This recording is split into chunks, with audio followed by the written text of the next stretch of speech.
Hello viewers, in this series of videos we will go over different topics regarding careers after Euroculture. This information will be presented by alumni and other experts, filmed during and after the famous Euroculture Intensive Program week. We hope you enjoyed the videos and let's start!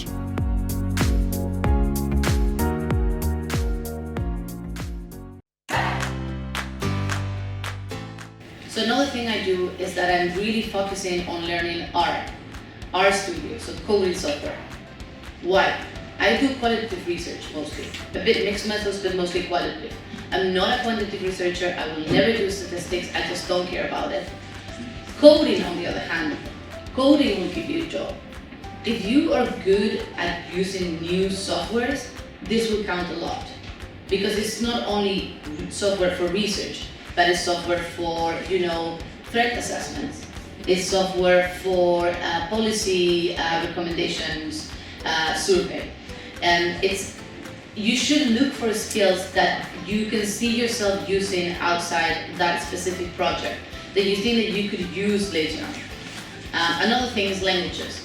So by now I am, comfortably fluent in Spanish, obviously, English, German, and Italian.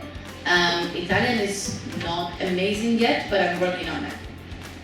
My goal is that when I finish my PhD, I want to have 4 languages that I'm perfectly fluent on, and another language that is sort of like, torture a bit, but I can make myself understood. And that would probably be Arabic, because it's very useful as well.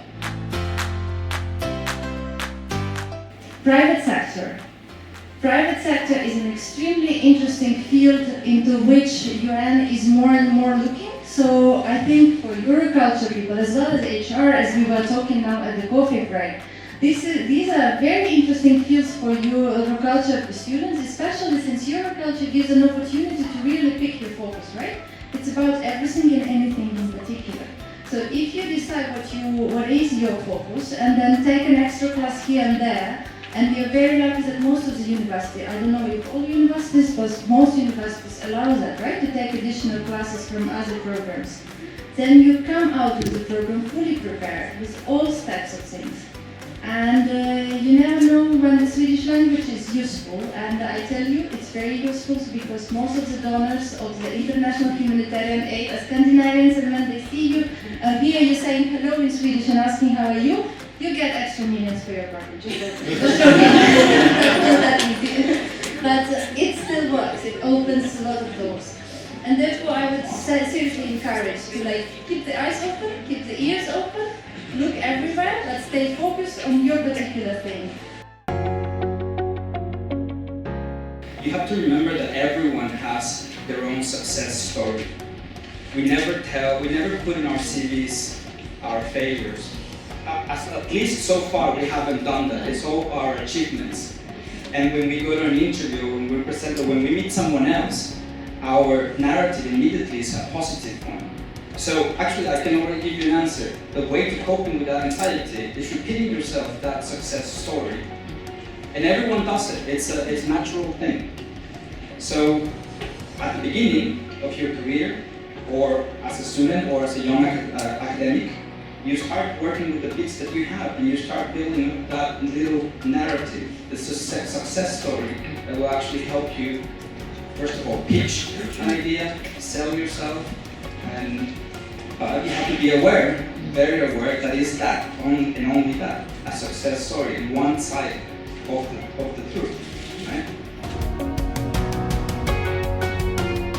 And this is something that I've seen because I sat this year at the interview panel and I had access to the profiles of every candidate for the PhD, and this was also the same when I was doing another internship and they were hiring people, which is women are a lot more humble talking about themselves than men are, and this works against you. So lie. Basically, it's very simple. Because a man will come, and this is again no attack on anybody, this is just a fact, that most men on average will say, I'm an excellent user of Photoshop. And a woman will come and be like, yeah, I feel comfortable using Photoshop. And this matters, because these people will hire you.